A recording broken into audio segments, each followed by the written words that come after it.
Hi guys, welcome to the show. We've got the iridiots, they're back. We've got loads of iridiots today. We've got Karen, she's come back for a second helping, if you like, Yes. of us, which ain't never a good thing for anyone. We've got Aidan. Karen, all right? Yeah, really well, thank you. Good to be here. Good. We've got Jam, the man Rawlingson, in the right-hand corner for me there. We've got Mark up at 6 a.m. lower there at the bottom. Again. Thank you, Mark. Yeah, thank you, Mark. I've been thinking about this. I think next time you guys should get up at 6 a.m. I'll just stay up till 2 a.m. Right. I'll be all right with that. I'll be fine with that. Yeah. I'll get up at 6 a.m. every day. Says the person who says 6 a.m. is always too early, doesn't he, Don? Hey. Not saying a word. And lastly, we've got Mr. Dominic. How are you doing, Dom? You all right? Yeah, very well, thank you. Good. It's a nice gloomy day out there. It's Perfect for my. It's absolutely horrible. The summer has gone. 1 week in June, something like that. When it's something like that, it's awful here. Whether it's going to get any better today, I don't know. We got a special show with some special people. Obviously, the panel was so special today. Look, my favourite kind of people. Sadly, Ralph couldn't join us today. He was invited, but he couldn't join us. But he'll obviously be watching. And it's sort of a follow-up, isn't it, this show? So we did. Was it only last week we did the other show? A couple of weeks ago, I think. A couple of weeks ago, we did bands that never better their debut album. So, in our opinion, obviously, don't be too controversial. So this week we're looking at bands that never better the second album. So don't worry, we're not going to do third, fourth, fifth, and sixth album.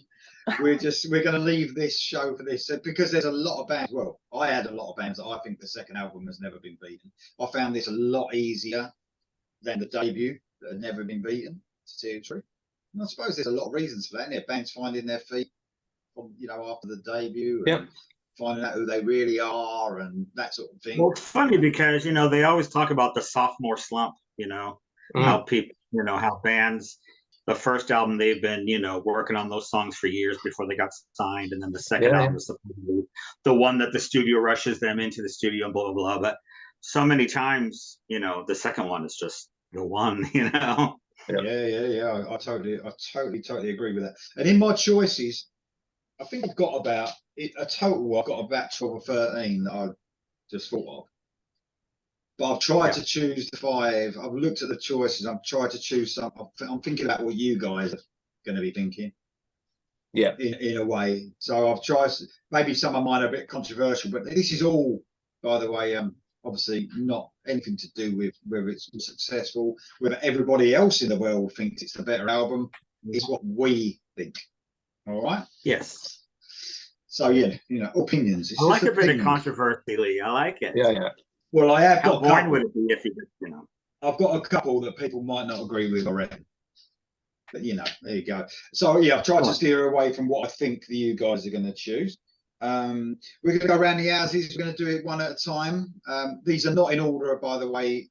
I don't think anyone's got it. You can do them in order of your least favourite to your favourite. That's fine. But I'm not. I've just got them in any order. We're going to go with Karen first. Ladies first, if you don't mind, Karen. That's fine. Ladies first. Ladies first. Sorry, I'm old-fashioned. I will pay for the meal, that sort of thing. Don't mean to offend anyone. I'm sorry. All right, okay. What are you buying us? I wouldn't pay for your fucking meal. No doubt about that. Wouldn't even pay for a fucking beer. Oh yeah. I have to save my money for my lovely wife, obviously. Oh yeah, of course. Yeah. All right. Okay. Anyway, Karen. By the way, does Jam pay for the meals when you go out? We're pretty good about splitting that. I'm a kind of equal opportunities kind of woman. Jam. Not individually splitting it, but every time we just take it in turns. No, we take it in turns. Yeah. Well, I know he's sort of new age, isn't he, Jam? Obviously, new age man, isn't he? Yep. So there you go. Not 50 yet. Not 50 yet. Still in the 40s. No. There you go. All right. Yeah. Now we know. Get in there though. All right, leave it. Yeah. Well, now we know who pays the bill. Jam's a bit of a stinge, obviously. So we know that now. So Karen, what you got then for your first choice? So I took a slightly different approach and thought I'm going to go with a couple of albums that I suspect other people are going to have, just because I can't leave them off. And then I'm going to try and pick some that other people probably won't have. So I'm just going to get straight in with the first one, which I just know other people are going to have, and get it out of the way. Someone's got to do it. Alice in Chains' Dirt from 1992. Oh, Dom, what are you going to do? Dom would have chosen Oh, I that know. It's Go not ahead. just, Go ahead. not just their best album. I mean, I think this is a landmark album that just came along in 92 and floored a whole generation of rock fans, really. It's an album that everyone, no matter what kind of style of music you're particularly into, can love this album. It's influenced so many other artists and so many listeners over the years. Even the great Opeth have covered a track from this album.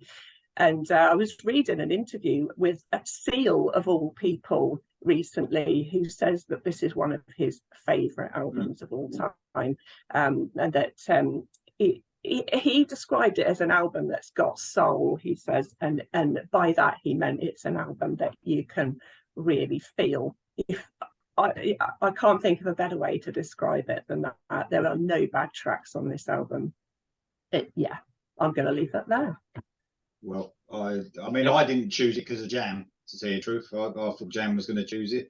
It's definitely for me, easily their best album. And like you said, probably out of that whole, I don't know, I think for a while it was probably my favourite album ever made.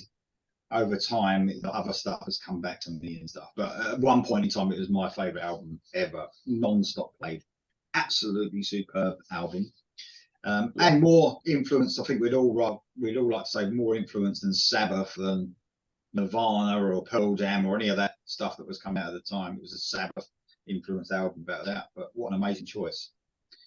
Big banger to start with. Yeah. Awesome. Yeah. Yeah, Dom's just nodding because he's just liking your. He's just yeah. All right, whatever. Anyway, Diplomatic silence. Man, total respect. Yeah, but I mean, under the circumstances, I reckon that album was made as well. I mean, God knows, what it was, what they were going through, drugs and stuff like that. I mean, it's one of them albums that drugs could absolutely mess up an album completely, or it could make the best album of their career. Yeah. It's a piece of melancholic brilliance. Oh yeah. Superb. Excellent choice, Karen, for the first one. Thank you. Jan, is she taking your choice?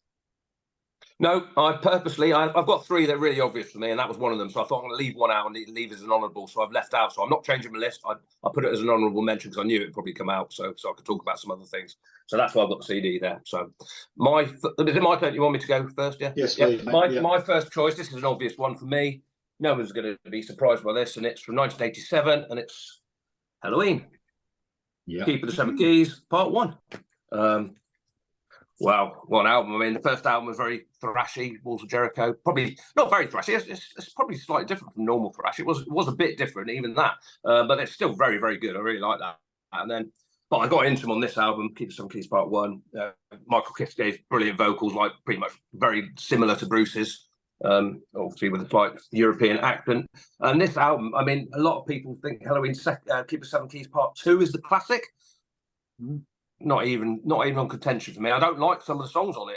Rise and Fall, I think, is awful. And the long songs, Halloween is by much a better song than Keep the Seven Keys, the long one on the second album. This has got, I mean, Little Time is brilliant. Even the ballady strange thing at the time, Tale That Wasn't Right, weird song that is, but fantastic. Future World, I mean, Jesus Christ, what an album this is. Yep, love it. Oh, look at that. And I've seen them a few times, and they've fucking pulled out Bloodstock tomorrow, haven't they? So I'm not impressed. And KK's priest. I get to see KK still, Mill. So KK's priest in their place, yeah. Oh, KK's priest. Crap. Oh, I didn't hear that. That's a bummer. Probably why you were going, huh? One of the main reasons, obviously, I want to see Tribulation and Ugly Kid Joe and Sepultura and Megadeth, but they were probably the second draw. for us. Yeah. But yeah, he's got laryngitis, acute laryngitis, supposedly, Michael Kiske. It's not like they've been playing other shows, so it is not a genuine excuse. You know. But don't they have two singers? Exactly. Yeah, I don't know why they couldn't have done it with just Darius, but go on. Yeah. Or controversially, brought the backing Kai tapes Hansen. back. Brought the backing tapes back for a little. He did that before though, didn't he? And he got some. Did you hear that? He was suffering before, and he brought some aid in there, and then he said never do it again. Obviously. Okay. So. So we just rather cancel and disappoint everyone. I know. Yeah. But They should have done a vote. Tomorrow. They should have done a vote. Backing. We see what the true. All the people that say no backing tapes. Let's see what the people really want. When it really matters. But so far my plan's working. They're both on my list, but not on my main list because I knew people would talk about them. So yeah, my plan's working. So great choice. Thanks, mate. Did we agree on that one, by the way? Halloween? Best album they done? I do. Probably, yeah. I haven't heard them all, but yeah, as far as the early stuff that I did buy, I would say that was the top one. Yeah. I'm not a huge fan. But I don't know their whole catalog, so I can't say, Yeah, I might like, their 10th album the best, but I don't know. Yeah, I mean, to tell you the truth, I mean, I'm saying that it's their best album because it's, I haven't heard it all either, but that's a bit of a guess. So perhaps I shouldn't say that at all. Perhaps I didn't put it on my list, proper list, because you have. Although I don't think anything will beat it. That's what I'm thinking. Who knows? Who knows? You never know. It's certainly not Chameleon, put it that way. Oh, Pink Bubbles Go Ape, maybe. No, that's it. Okay, thanks for that, Jan. Great choice. Mr. Mark Clover, how are you feeling this morning? All right. I'm okay. I'm gonna start out as a bit of a contrarian. Last time Dom picked the debut Wasp album, my favorite has always been The Last Command. Fair enough. Yeah. My first Wasp song I ever heard was Wild Child. That's the first album I bought. I love every song on that album. Widowmaker is my all-time favorite Wasp song. I think they really captured lightning in a bottle on that album. And there is a Black Sabbath connection to this. Karen might know it. There's one song on here, Running Wild in the Streets, that was used to audition Ron Keel for Black Sabbath. I didn't know that, no. Yeah, kind of a strange period after Born Again. They were kind of scrambling around trying to figure out what they were going to do, and they had Spencer Proffer, the producer who had produced Quiet Riot, Metal Health. He had signed on to produce the follow-up to Born Again. And his idea was to bring in outside writers. Can you imagine telling Tony Iommi and Geezer Butler to use outside writers? I mean, that was doomed from the start anyway. But he had 4 songs that turned out they were recorded by the Canadian band Kick-Axe. I don't know if any of you remember Kick-Axe. Vices, yeah. Mm-hmm. Yeah, exactly. Anyway, they put these 4 songs down to use as an audition tape for potential Black Sabbath singers. And the intention was to use these songs on the next Black Sabbath album. And 2 of the songs ended up being used on a King Cobra album later. And then Running Wild on the Streets ended up on the Wasp album. Wow. It may have gone through an evolutionary period, from what it was originally to what it became on this album. But yeah, Ron Keel's audition tape for Black Sabbath, one of the songs he sang over was Running Wild in the Streets. So there you go. Man, I mean, he is the Sabbath encyclopedia of knowledge. I can imagine Ron Keel actually singing Running Wild in the Streets, because he's got that bit of a gruff voice as well, and a little bit like Blackie, not too much. Very cool. Great choice, by the way, and that was my favourite album for a while as well, of Wasp. and then I've sort of turned to the debut more. So I think I'm more Headless Children. It's a bit more serious, I think, and the Idol. I think those are better for me. And Karen, we might as well go around the table. The Crimson Idol's probably my favourite. Oh, yeah. Crimson Idol. Yeah. Wow, fantastic. Wow. Yeah, I read this morning that Blackie's had his back surgery now, and apparently it went well. So let's hope we see him back soon. Yeah, good. Excellent. I love it's good to get now we're not going to make a third, fourth, or fifth album, best album show. It's good to get the What Dom hasn't said yet. What's Dom saying? Oh yeah, what you say? You said that you brought it up didn't you do Wasp in the original? Oh, he did the first album. Sorry, Yeah, he did the first album. Yeah, last show. Yeah. That shows how much Jam listens to you. Yeah. Yeah. In 1 year, out the other. Exactly. There's nothing in between, so you're all right. Great choice, Mark. Love that album. Right, Don, what you got, mate, for your first choice? I mean, this is the obvious one. Well, there's quite a few big heavy hitters. To be honest, I have about 15 that I'm quite happy to talk about. So if somebody picks one of the ones on my list that I already have on here, I'll just move on to something else. But I'll get this one in because I think at least one person is going to have it. This is Def Leppard, High and Dry. Bollocks.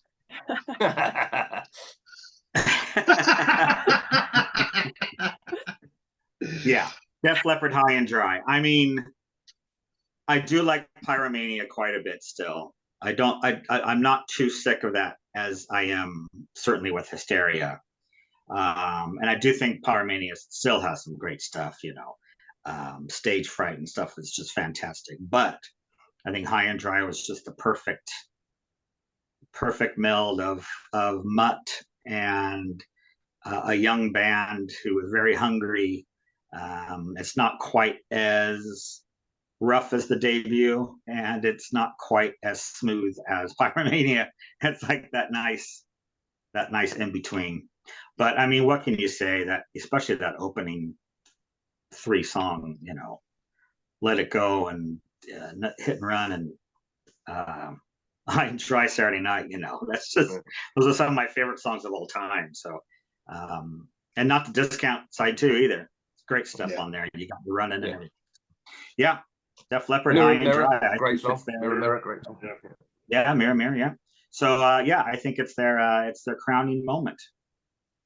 I agree. So I'm gonna the order I'm gonna do. I'm just gonna change that. I'm gonna just talk about High and Dry. Now you've chosen it, Dom. So yeah, I battled with myself for Pyromania for a little while until recently, I suppose, and then I've gone. I think High and Dry is their best moment. And like you said, the sort of got a rawness to it, but not too raw. And then obviously even Pyromania wasn't too polished for me, but there was a step up in polished compared to High and Dry, wasn't it? I mean, the AC/DC you can really hear as well, can't you? Their influence from AC/DC at the time, and the guitar sound and everything, and even some of the solos Saturday night when they break up into solo, you'd think that was Angus Young just guesting on the fucking solo, But yeah, I agree. Every track, apart from I'm not really into the last track. No, is it? I didn't really like that much. No. But if you had the vinyl back in the day, you know that the needle gets stuck and it just goes on until you go and manually take it off. Need new stylus, Yeah. Now, even an instrumental was fucking brilliant, and Switch 65 was absolutely amazing. I think you mentioned Lady Strange already, and Lady Strange is brilliant, isn't it? You got me running. You got me running is probably one of my favorites of it, and another Hit and Run. Just almost like just the last gasp of new wave of British heavy metal on that album, wasn't it? And before they went into something different. But 2 times platinum in the US. Just thought I got that little statistic. And yeah, what a great album. Just amazing stuff. So yeah, great choice, Dom and me. Thank you very much. I am interested to know what, now we've started doing it. Karen, what's your favourite? I picked High and Dry for one of my honourable mentions today. There you go. See, great taste, Jen. Yeah, very good taste. I had it on my list, but I think I've decided Pyromania for me. Okay. So I didn't pick it. Mark, we've spoken about this album before, but I can't remember if you I said mean, it's very close, but as a complete work, I still prefer Pyromania from start to end because the aforementioned No No No, and there's a couple of songs on there. I didn't like Me and My Wine. My that was favorite, like an extra, wasn't it? Was that like an extra? Yeah, that was when it was re-released in the States after Pyromania. Yeah. My all-time favorite Leopard song though is Mirror Mirror. Great song. That's actually one of my ringtones on my phone.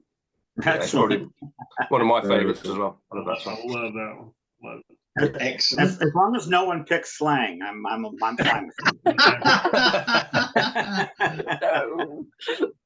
or picks the new album because it had one guitar riff in it on the first one song. good song. Yeah. Right, okay. Enough having a go at Def Leppard. They were brilliant back in their day, ahead of their time as well, really, during their day. And so influential on the whole Sunset Strip, glam metal scene that came after Pyromania. I mean, without Pyromania, who knows if any of those bands would have had any success with those big background vocals and it's just infinite how many bands were. and that little, I think I said this before, I like little stories about things. And I remember John Sykes, you probably heard me say this before anyway. So when they brought out Thunder and Lightning that year with Thin Lizzy, and then they brought it out, I was really happy, and I love that album, but then they heard apparently for the first time Pyromania, and they just went, well, what's the point, basically? How good is that? How good is that album? It's just mental. So they thought, like, what's the point of that? What's the point of even bringing out a release when there's that? Yeah, they were, and they were British as well, which was really cool. I mean, they smashed it up, but then they soon became a pop band, basically, didn't they? So anyway, that's Def Leppard done. Round two, Karen, what you got? Right, I'm going for a slightly different style now. I'm going for the British progressive metal band Tesseract. Their second album, Altered State, from 2013. All Tesseract's 4 albums are amazing, and it splits their fan base a little bit into sort of almost like factions as to who likes what album the best. But the Altered State for me is a perfect album. It's heavy, but it's melodic, it's complex and technical, but yet it's still musical as well. They're phenomenal musicians. Daniel Tompkins is an amazing vocalist with an incredibly versatile voice. He's involved in a whole load of different kinds of projects, including his own solo career as well. And I just love this band. They're going from strength to strength. Their new album, War of Being, is due out next month, and I am very, very excited about that, followed by a big world tour, and they really deserve every great thing that's coming to them, I think, as a result of that. So Tesseract's Altered State. Oh, I mean, I haven't got an opinion on that, to tell you the truth, unsurprisingly. Jam, you must have had, I suppose Karen just tells you listen to them all the time by the sounds of it. Yeah, but I've never really listened to them. We are going to see them in February, aren't we? But, so I will listen to them before I go. I've heard bits of them. I know I will like it. It's probably a bit technical for me and probably a lot of twiddly diddly bits, but yeah, it's heavy enough. I'll get into it, but I haven't really listened to them, so I can't have any opinion on it. Mark and Dom, anything? Never heard of them. I have heard them. I do have friends who are more into the tech metal kind of genre. Yeah, it as Jam said, it's a bit too complicated for me. I do like modern progressive rock, but progressive metal I'm really kind of here and there. But I think the most recent album Tesseract made, Sonda, is quite a bit of a step more in perhaps of a melodic direction. I might check some of the later stuff because I only heard them in the probably early 2010s, So yeah, so they're a phenomenal band. Are they a technical progressive death metal? Not death metal. No, they're not death metal. No, not death. No, they are melodic, heavy, progressive band, but quite technical, but musical as well. There's lots of bands I think can sacrifice musicality for being very technical, but yeah, no, Tesseract, they're just a phenomenal band. I love them. Brilliant. Thank you very much, Karen. So it's good to have some spanners thrown in the works there we haven't heard of as well. So that's very cool. Right, Jam, what you got? Okay, I'm going back to 1990. This is Annihilator from Canada with their second album, obviously, which is Never Neverland. Probably splits fans as well. I think a lot of people love Alice in Hell, the first album, which I do as well. You know, it's probably a 50-50, but I think Never Neverland is more consistent. Coben Farr was the first, he did 2 albums, and this is the first one he sang on, which is a bit of improved vocals than Randy Rampage, who did the first one. Sorry, the late Randy Rampager, I believe, has died a few years ago. But Never Neverland's brilliant. It's, I suppose you can call it slightly proggy, but I mean, there's no other band like Annihilator. I've said it before. They're not just straight thrash. They're very, very listenable, if you like. That's a verb. They've got some, I mean, the Fun Palace is on here. What song that is? Stone Walls on here. Brilliant song. The title track is amazing. Never Neverland. They play Alice in Hell and Never Neverland are sort of partners in crime, if you like, a bit like 22 Acacia Avenue and Charlotte the Harlot. They go together as a sort of a mini story, I guess. Phantasmagoria is on here. I'm in Command. It's just a brilliant album. I think every song on this album is good, which is probably why I prefer it to Alice in Hell. But Annihilator, fantastic band. Some people may not have heard of them because they never got big, but yeah, they're still going now. Seen them many times, and Jeff Waters is a guitar genius. So there you go. That's Annihilator with Never Neverland. Cool. I mean, I've heard a few songs there which I've liked, to see the truth, but couldn't give an opinion on the best album. But what I've heard of them, especially when they're going their more melodic sort of thing, because they can be quite heavy as well, can't they? But that's cool. Anyone got an opinion on those? Mark? I've heard of them, but I can't say I've ever heard them. Don? Again, yeah, I'm just not familiar enough with the catalog yet. Yeah. And Karen, do you get it in the ear roll? I'm not expert enough to be able to comment on what their best album is. I like everything I've heard, but yeah, that's one I need to work on. Yeah, there's too much now to work on. There's too much to work on now, Karen. You just give up like I have. It's too late. They've done about 15 albums, so there's a bit to catch up on. Right. Okay. Great choice, though, mate. Bit of fresh, excellent. Mark, what you got, mate? All right, I know this one's controversial. I'm probably the only one on the planet that picks this as my favorite, but what the hell? Wow. Not sure about that. Hotter Than Hell. I'll admit the production is shit. It sounds like it was recorded in a drawer. But I love the heaviness, the darkness of this album. In recent years, I actually read somebody's opinion that this was the original grunge album. People talk about who invented grunge. I read some music writer said Kiss Hotter Than Hell was the original grunge album. And I can kind of see where he was going because of that dirgy, production, and it's almost got a Sabbathy vibe to it, which may be one of the reasons I like it. I just love this album. Peter Criss, I love most of his songs, and he gets 2 on this album, which is kind of rare. He usually only got 1. Strange Ways is one of my all-time favorite Kiss songs. Again, that's another one of my ringtones. And I know not a lot of people pick this album. Most people, I think Destroyer, people consider their best album. I don't know. I'm a little overplayed on Destroyer, I guess. Some people out there, well, everybody got their opinion, but there's probably somebody that thinks Monster is the best Kiss album. You're entitled to that opinion, even if you're wrong. So this is not. And I forgot to mention, this album got me in trouble with my parents. My parents were devoutly religious. My dad was a minister, and when I first got into Kiss as a small kid, I wanted all the albums. Every time I'd get a little bit of spending money, we'd go to the mall or whatever, I'd want to buy a Kiss album. Well, my mom absolutely refused to let me buy Hotter Than Hell.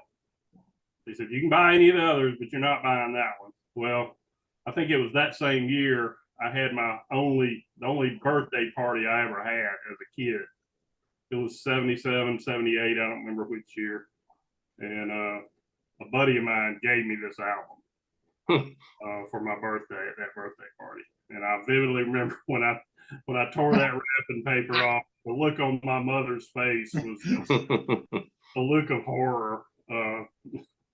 But to her credit, she didn't make me give it back or throw it away or anything. But you know, they wouldn't let me spend my own money on it. And they refused to let me play it while they were in the room. So I could give you some of the stories why I got in trouble with my parents, but they might be a little bit more graphic than that.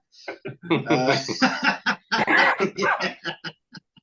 But no, it's a great story though, man. And also, I think we've all probably got a decent enough opinion on the. I'll go last on this one because it won't be very favourable either. But what you got then, Don? What's your favourite Kiss album? The Elder. Great choice. Good album. Good album. This is another very controversial choice, but it's the one for me that, you know, I was a fan way back when. I saw Love Gun Tour, all that kind of stuff. My first big rock concert. But The Elder just came out at a time when I was just ready for something different, I think. And I think it really influenced my my musical taste to be a bit broader. Yeah, I just think it's fantastic. But I guess Creatures would be number 2. Karen, you got an opinion on this? First album for me. First album. Yeah. Never. Yeah, I love that album. Cool. Jam, what you got? Creatures of the Night, heaviest, and probably I like music from the Elder as well. I'm with Don. We've discussed this before. I love music from the Elder, but yeah, Creatures of the Night. Maybe Crazy Nights has got a place in my heart because it was the first Kiss album that I got on my. Well, not my first Kiss album, but I got it on my birthday in '87, so I was 13. It was one of my first vinyls I ever got. Crazy Nights, so that's got a bit of place in my heart. That one as well. Cool. Well, let's move on then. What's yours? Well, it's yours. Look it up, isn't it? I suppose when you said Crazy Nights, I was thinking, well, I think Lick It Up, I can get away with that then. So yeah, Lick It Up was my favourite album. I think it's just when I started getting into Kiss, really, was that sort of at that time. I didn't like. I don't like the rock and roll Kiss stuff. I just don't like it. It just bores me really. Like what everyone loves about Kiss bores me a little bit, and I love that, you know, melodic 80s era. Just love it. I think it's great. So there you go. Anyway, I don't think I've ever made that a secret or anything. There you go. Okay, what you got then, Don? What's your second choice? I have Ozzy Osbourne, Diary of a Madman. Yeah, interesting. Yeah, controversial-ish. I guess it's controversial. It's brilliant. It's just brilliant. I mean, I think it's, you know, the first album certainly has its classics, but I don't think there's a bad song on this album. And the 2 side closers, You Can't Kill Rock and Roll and Diary of a Madman, both those tracks are complete. Those are the kind of epics that aren't on the first album, if you know what I mean. And it comes out blazing with, Over the Mountains, just looking Tommy Aldridge. And then Flying High Again. And, you know, it goes on and on. So I do think that is just a smoking album, and it's really stood the test of time for me. So. Yeah, I've heard that quite a bit too. I've heard Diary of a Madman being a lot of people's favourites and lists and stuff. Either that or the first one. Mostly I hear. So anyone got an opinion on that? Mine is actually Ultimate Sin. That's it. Yeah, I didn't think of it. I went blank then. Ultimate Sin, for some reason. That's the one that got me. Love that album. His vocals ain't the best on the album, but the songs and ones I like, yeah, that's the one. Yeah. Ultimate Sin. I like it, Rick. Anyone else got it? Oh, Mark, you must have an opinion on this, mate. Yeah, I mean, my all-time favorite Ozzy album is Bark at the Moon as a whole. Oh yeah. I got into Ozzy when Jake was in the band, so I had to kind of go back and rediscover the first 2 albums. Between the first 2 albums, I agree totally that the second one was the better one, and Mr. Crowley is my all-time favorite Ozzy song. So cool. I have a special place there for that one. Excellent. Karen, you got one? Yeah, my favourite era of Ozzy is actually the Zach era. My favourite album's No More Tears, although my favourite track is Mr. Crowley for that guitar work. It's just phenomenal. But yeah, No More Tears for me. Very cool. And Jam?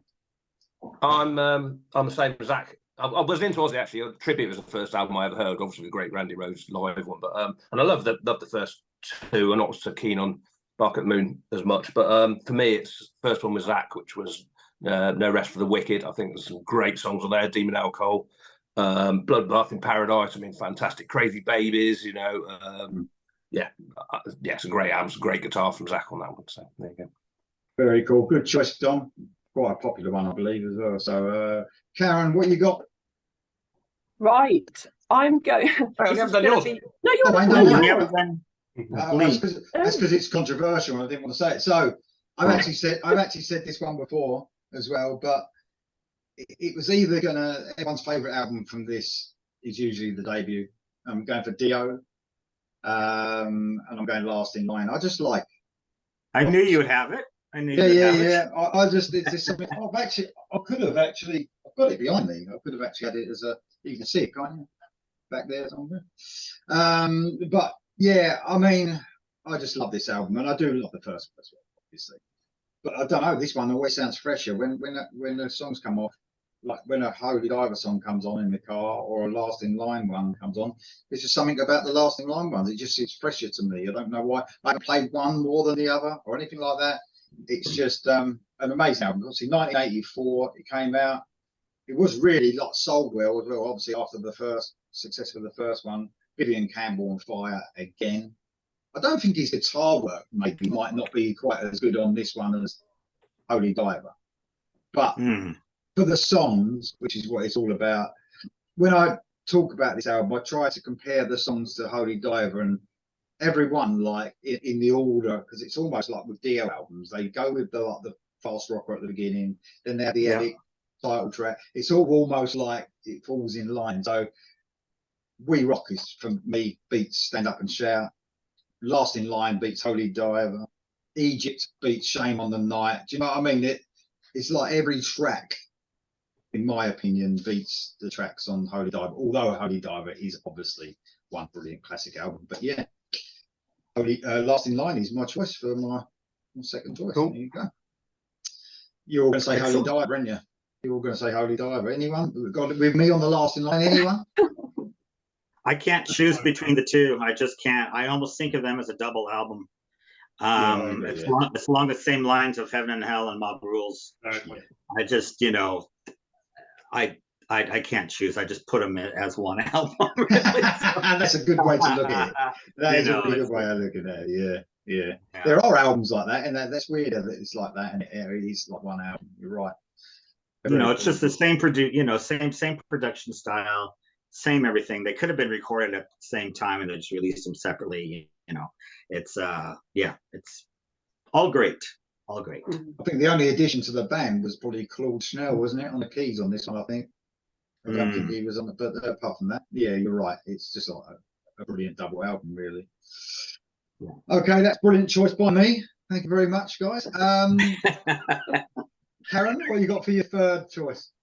Oh, this is my slightly controversial choice then as well, because I did watch you guys doing the debut albums recently. A lot of you mentioned this band. So I'm going for Long Cold Winter by Cinderella, which is my favourite album of theirs. I preferred them. I knew Jam was going to do that. I'm joking. Your opinion. I love that blues rock of Cinderella. I just think they did it so well. And there's another big reason that I love this album. Can I say it? You know what's coming, don't you? Jam. Yes, Jam knows what's coming as well. Of course, Fred Corey couldn't play drums on this album, and they drafted in 2 session drummers, one of whom was Coates Powell, who plays on every track except Second Wind, I think, I think Denny Carmassi of Heart played on that one, because neither of them are credited on the actual album. But yeah, it's obvious who's playing on it just from the style of those trademark fills and flams just all over this album. Yeah, so that is my favourite Cinderella album, Long Cold Winter. Well, it's definitely what I would say about the album. It's definitely what they wanted to be. Like Night Songs was something that they wasn't it? It was more that straightforward, heavy metal, hard rock sort of stuff. And then I like that album too. Yeah. I bought it. I went and bought Night Songs when it came out, and I loved it. But yeah, this album just moved me more. Really, I think Bad Seamstress Blues, that first thing, I think it's probably my favourite Cinderella song. I must say that. Yeah. I like Gypsy Road. I just, it's a bit too much blues and stuff for me, but it's still good. Yeah. But it is who Cinderella are, isn't it? Really? Yeah. Yeah. That's what Tom Kiefer wants it to be. Yeah. Okay. I heard him singing as well the other day, and he sounds like, because he's having obviously massive problems with his vocals, but he sounds like he's got better recently. Oh, good.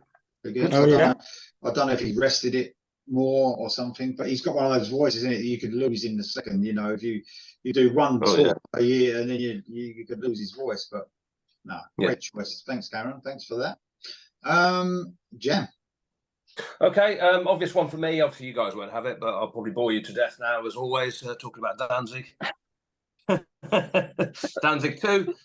Really? Second album, 1990. Wow. Yeah. Controversial, because, well, not controversial. In the Danzig world, everyone loves the first 4 albums, and probably some of the newer ones, not Danzig 5 shit, Black Acid Evil. But a lot of people prefer the first album, which is a bit more sort of AC/DC rock and roll, sort of hard rock type thing. Second album is bluesy, believe it or not, and which is weird that I like it, but it's the first Danzig album I probably heard, actually. But every song on here is fucking brilliant. Long Way Back from Hell to Open Up. You've got 777, brilliant song. Devil's Plaything. Love that song. Love Blood and Tears. That's a great song. What else is on here? Oh, Girl, that's good. Pain in the World. It's obviously got some sort of heavy, doomy type stuff as well. It's not all bluesy, but I just love Danzig too. It's probably split, actually. It's probably 50-50 between most people. Well, go on, maybe 30. A lot of people like Danzig 3 as well. 4 is generally well received. But I think Danzig 2 is definitely my favourite Danzig album, and I don't get bored with it now. I think, every song is very, very strong. His vocals are amazing. Obviously, Rick Rubin produced on Deaf American. A lot of people don't like his production, but I think it's fantastic on here. There you go, Danzig. Not a surprise. Danzig 2, Lucifuge. Thanks, Mike. It's a surprise to me. I didn't know that number 2 would be your favorite. Okay. Not that there's anything wrong with that album. It's a fantastic album. I just, I thought maybe even a later album for you would be one of your favorites. But what's yours, Don? I mean, you just can't go wrong with the first 4 for me. No. You just, I mean, everyone is as good as the other. So, yeah. Very cool. Dio wants to tell me something. Last in line, he said. I think Mark likes a bit Danzig, don't you? Yeah, I was going to say How the Gods Kill is my favorite. Yeah, great album as well. Yeah, that's good as well. Like you say, those first, especially the first 3, they're so close. They're, the third one's probably my overall favorite. Yeah. My favorite track of all time is Dirty Black Summer. So great song. That's off of 3. 4 is weird. When it came out, I didn't give it much time. I just thought, it doesn't sound great or whatever. But it's one of those that I put in my car, like a couple years later, put in my car and just listen to it over and over again. And now I think it's just fantastic, and it's really the lost jewel in the Danzig. I totally agree. When it came out, I wasn't too struck to start with, but now I think it's absolutely fantastic. It's some brilliant songs on there. It's absolutely brilliant. Atmospheric, isn't it? It's just really, really good. Really good. Yeah. Well, I'm glad we didn't go through the show without a Danzig conversation. Of course, from Jam, or it could have been Jam or Don, really. But no, great choice. Jam for sure. And considering I've never heard any of their songs, that's quite cool. Must have heard Mother. I might have done, but I just enjoy listening to you talk. To say the truth, Jam. Cheers, mate. No, that's all right, mate. Anytime. When you think of Danzig, think of Sabbath meets The Doors meets Elvis. Yeah. That's Well, I like two of those, so that's not a bad thing, is it? So, right, cheers. Thank you very much, Jam, as usual. Who Mark, don't you like, the Doors or Elvis? the Doors. I love the Doors. Okay, All right, I'm just curious which one. I was going to say Sabbath. So, right, No, Mark. I knew. Sabbath Mark would have killed me if it was Sabbath. I do love Sabbath, apart from the Tony Martin era, obviously. oh come on. That's a joke, by the way. I love the Tony Martin era. I do love it. He's brilliant. So just trying to get to Mark a little bit there. Mark, what you got there, mate? Let's see, where do I go? All right, I'm gonna make my fellow Cozy Powell fan happy here. Rainbow Rising. That's probably an obvious pick for a lot of Rainbow fans, but overall, it's got to be my favorite. I love, some of the stuff they did with Turner and Bonnet, and of course, I love the Doogie album. But as a whole, Rainbow Rising has got to be my favorite. My all-time favorite Rainbow song is Stargazer. I know, again, that's an obvious pick, but just the vibe on that album, they were just at their peak. Cozy just took it to the next level. And by the way, Karen, he is my favorite drummer as well. Yeah, I love this album too. This is one of the albums on my list, but yeah, I've got a backup for the next one. But I've been listening to this album my whole life. My parents are massive music fans, loved this album, and I never get bored of it. I will be listening to this and happily until I die. Me too. Yeah, Proper classic. Yeah, proper classic. I'll agree with you. And of course, Ronnie Dio. What can you say? Absolutely amazing stuff. The greatest era of Rainbow, this. I really like the next album as well. I love the Long Live Rock and Roll as well. Absolutely brilliant album. But no, great choice there, Mark. Brilliant. Not surprising, but brilliant. Absolutely brilliant. Right, Dom, what you got, mate? We're going around the houses. Oh, sorry. Oh, yeah. Rainbow. All right, Candy. Sorry. What do you reckon then? You've obviously got a difference of opinion then. Yeah, this is going to be controversial. Bent Out Shape. Bent Out Shape is my favourite Rainbow. Get out of shape. Yeah. Bent Out Shape. Jolene Turner, Stranded. I mean, I love that song. Street of Dreams. Excellent. Bit commercial, but I do love the ballads with Jolene Turner. Were just every single one of them. Stone Cold, the one who just brilliant, absolutely superb. He knows how to sing a ballad, that geezer, doesn't he? Jolene Turner, without that. Yep. He's better at singing ballads than he is growing hair. Put it that way. And us, he could probably grow more hair than us, to tell you the truth. Dom, have you got an opinion on the Rainbow? No? I don't have a slam dunk from their catalog. I do love Down to Earth just because I love Graham Bonnet so much. Yeah. But the 3 Dio ones are great too. So yeah, I don't have like one I can pick. Well, the difference of opinion on Rainbow is they sound so different, don't they? In different stages of their career, ridiculously different. Don't even sound like the same band, do they? So no, great. Oh, Karen, I didn't know. It's got to be Rainbow Rising. You said, didn't you? Oh, definitely, yeah. I love the next album as well. I love the first album too, but yeah, Dio era for me. But yeah, Rising's my favourite. I mentioned last time about greatest album covers, and I couldn't remember what number 1 was. Yeah. It was Rainbow Rising. That was it. Yeah. Oh yeah, you did mention that. Yeah. I couldn't remember what number 1 was. It was Rainbow Rising, the best album cover of all time, I suppose. According to Planet Rock. So, okay, cool. Yeah, no worries. Great choice, Mark.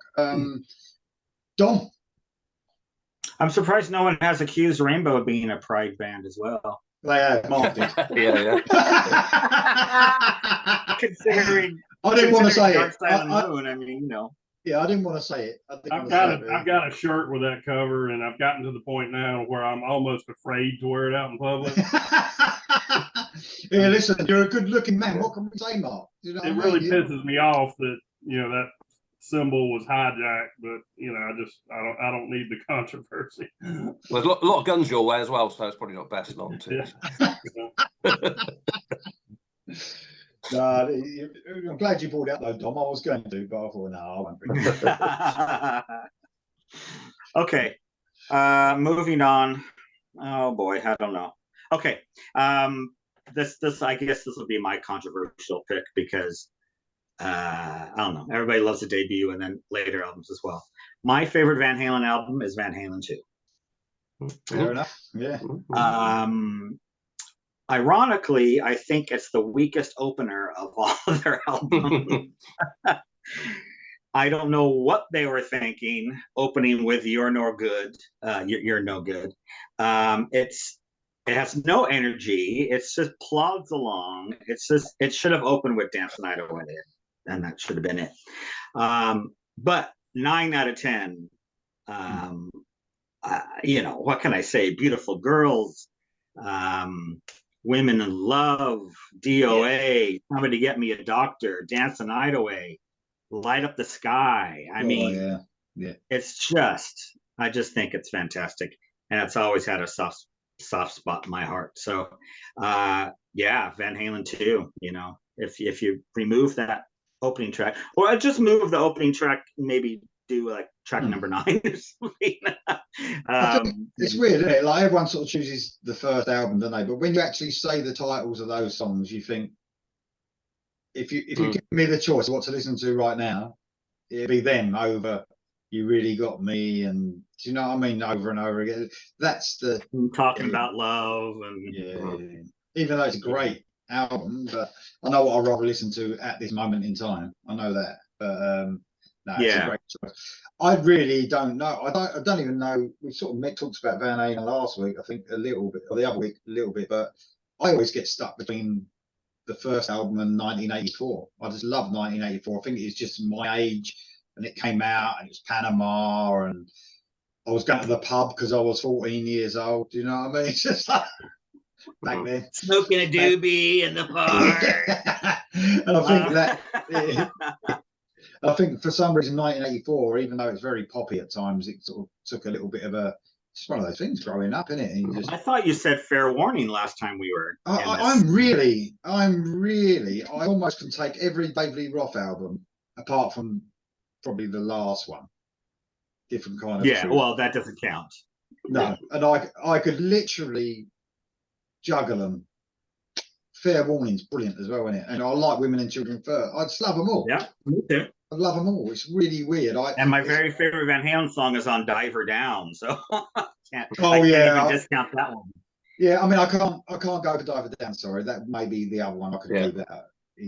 Little guitars on that, though, which is good. It's mostly covers, but little guitars. Yeah, and I love Secret off that as well. So I can't completely say that's garbage.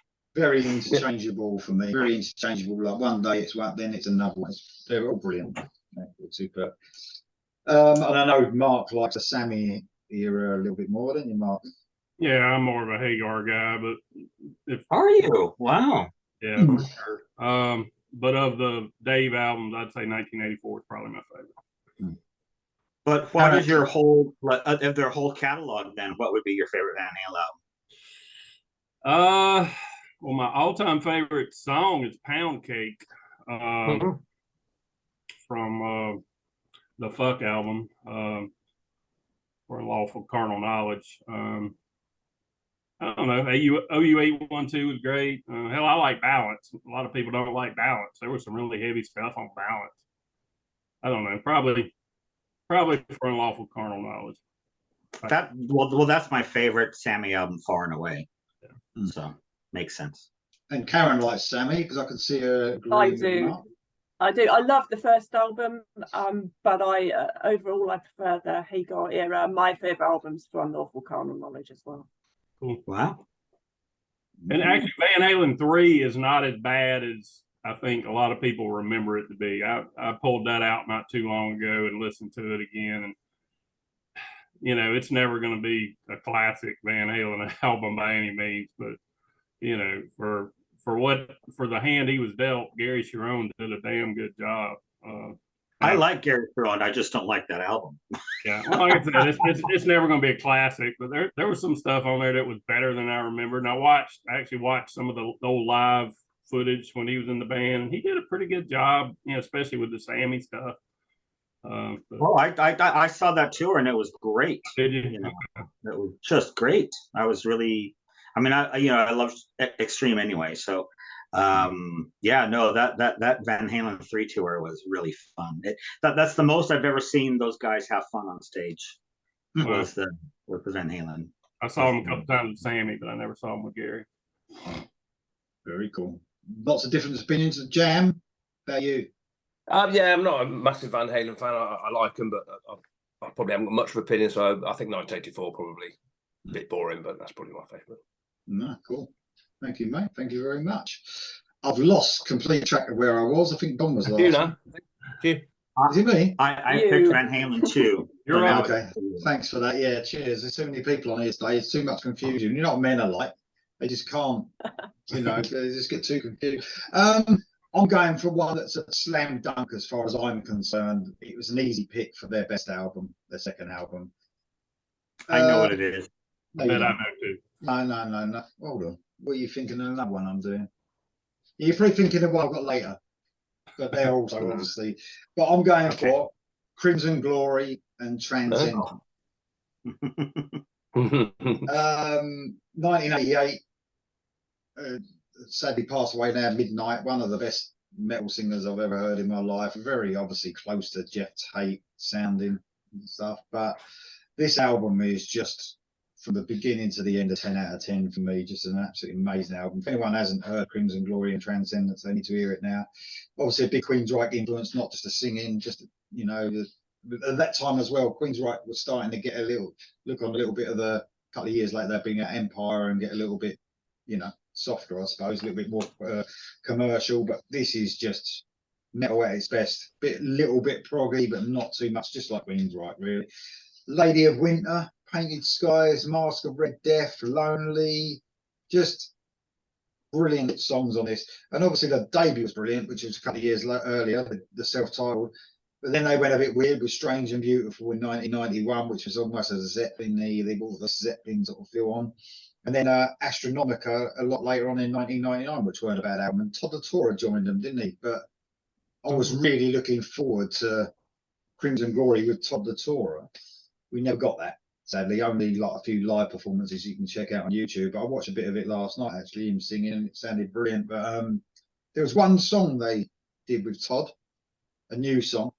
If anyone wants to check out, called Gaiden of Shadows, which was a demo in 2012. It's on YouTube. So if you ever wanted to hear what Crimson Glory would have sounded like with Todd, you get a bit of a taste of it there. But Transcendence, man, what can I say? Brilliant production, brilliant musicality on that is just outstanding. The songs are brilliant. Crimson Glory for me. All right. Cool. Yeah, good choice. Any Crimson Glory fans? You are, Jan? Love it, Crimson Glory? What I've heard I liked to that. I couldn't really have an opinion on. I've not listened to enough, to be honest. But I think it's sort of thing I would like because obviously I love Queensryche. So yeah, it's just one that perhaps passed me by in back in the day that I never got around to listening to. This is ridiculous, honestly. Look at it. I've got Dio down there. He's going to get jealous. He's going to start jumping up. He's looking up at me like, "What's the cat doing? Why is the cat on your lap?" Oh God. Anyway, yeah, Crimson Glory. That's my excellent third choice.